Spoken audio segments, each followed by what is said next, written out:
Welcome back to Nittany Game Week. Lane Kiffin is one of the top offensive minds in college football on a week-to-week basis. Give him almost a month to prep for an opponent, and it's going to be fascinating to see what the Rebels coach cooks up for the Nittany Lions. We've been scratching the surface on Ole Miss the past couple of weeks.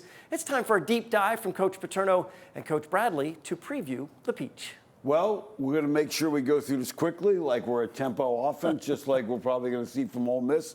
And we're going to start with that right off the bat, because I think one of the things you'll see out of these guys is tempo offense to try and keep Penn State's from substituting. We're going to talk about it. But let's talk about how well they've done. When you look at Ole Miss as an offense, they're 19th in the country in points, 15th in total offense, 41st in rushing, 26th in pass, and 12th in turnover margin at +9, which is really good. Let's talk about the next numbers. When you look at, this is the best offense that Penn State has seen most of the year. When you look at 19th in the country in points, 15th in total offense, and you look at the best offenses Penn State have played right now so far, not as good as Ole Miss, Tom. No, they have not played as good as Ole Miss. But once again, this is a bowl game. So they've had a lot of time off. A lot of things happened in that time off. Yep, and they like to push the ball down the field. 12th in the country in yards per completion, 11th in passing efficiency. 4th down attempts, they've gone for it 33 times. And total offense since Lane Kiffin got there, almost 500 yards per game across 4 seasons, 2nd in the country. So the Lane train's rolling. Yes, the only team better than that stretch is Ohio State. Now let's talk about what they do. We talk about they have 3 big-time wideouts, which means they can always get a good, really good wideout on your 3rd best cover guy. They're going to look for that.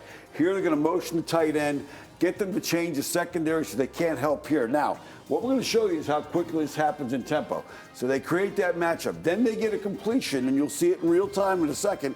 Then they come up here, and defense can't get lined up, Tom. They can't substitute. So now you're keeping these guys on the field, wearing them out, and they don't even have a chance to read their keys, and they have to play the quarterback. So let's take a look at how that happens. This is all in real time.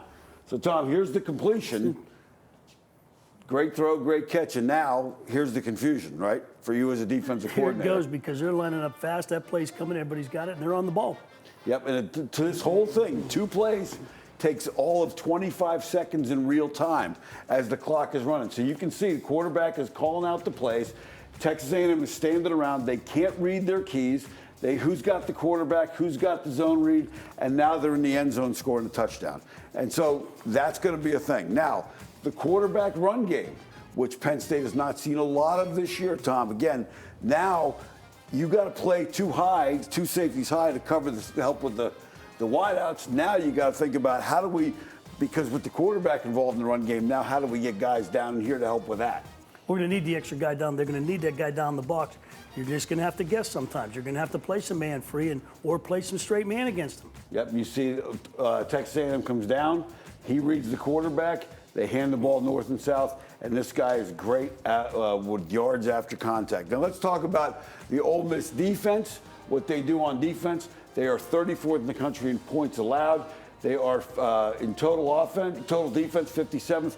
Just kind of middle average type defense, but take a look at who they've played in terms of where they rank. In terms of the SEC, when you look at the offenses, Ole Miss has played better than the offenses Penn State has played. When you look at the flip side, the defenses that Penn State has played have been better than the ones Ole Miss. Now let's talk about what they do now.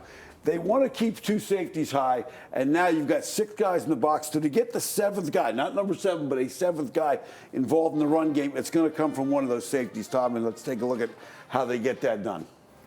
Well, that's one of the things about them. That safety is a vital part of their defense. The way they work him down and play that game with you. Is it 7? Is it 6? That's going to be going on all game. And they play a lot of nickel. Now, one of the areas where they're vulnerable in the secondary is their linebackers don't make a lot of plays in the pass game, which means matchups for Penn State's tight ends.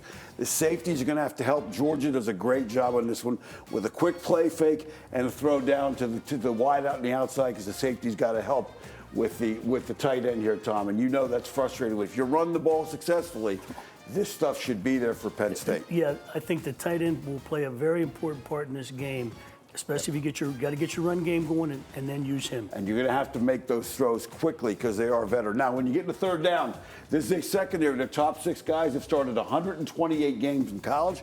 They've played in 253. That's 42 games per guy. So they'll be able to do a lot of things. Here they show a blitz. They get the quarterback to change of protection, and then they drop out, and all of a sudden you got a defensive end running free because they've created confusion, and they rally the ball. And that's one of the things, when you have a secondary that knows how to communicate, has that many reps, and have been together that long, you can do a lot of interesting things. Kind of like 3 guys that have worked together for 3 straight seasons.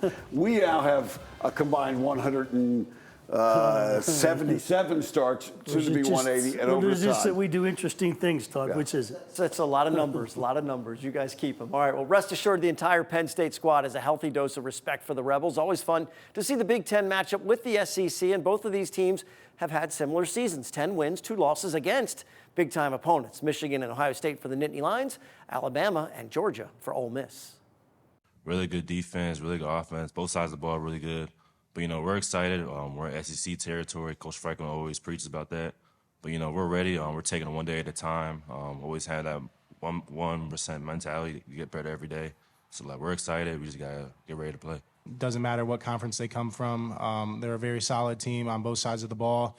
So we got to do our best and go out and execute the game plan the coaches have put together the past couple of weeks. And, you know, if we do that, I think we have a good shot. No doubt a win over an SEC team in a New Year's Six Bowl would give the young guys like Aller and Singleton a boost. It also gives Penn State a win in every New Year's Six Bowl game. They'd be the first program to accomplish the feat. Up next, one of those in case you missed it impact interviews. You only hear about half of what our guests are telling us during our conversations. Find out why former All-American running back Blair Thomas is a card trick magician when we return. More Nittany Game Week after this.